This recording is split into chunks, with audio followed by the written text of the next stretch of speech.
Esther? Chapter 7.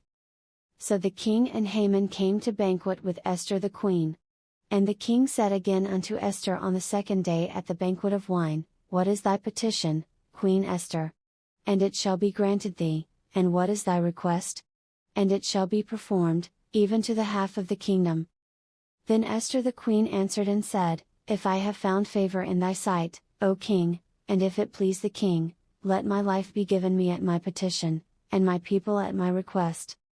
For we are sold, I and my people, to be destroyed, to be slain, and to perish.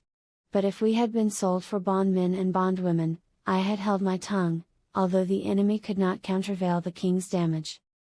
Then the king Ahasuerus answered and said unto Esther the queen, Who is he, and where is he, that durst presume in his heart to do so? And Esther said, The adversary and enemy is this wicked Haman. Then Haman was afraid before the king and the queen.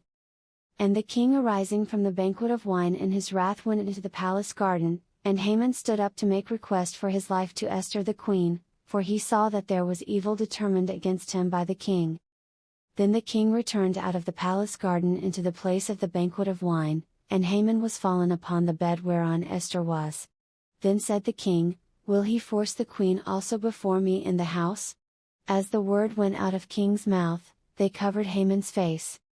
And Harbonah, one of the chamberlains, said before the king, Behold also, the gallows 50 cubits high, which Haman had made for Mordecai, who spoke in good for the king, standeth in the house of Haman. Then the king said, Hang him thereon.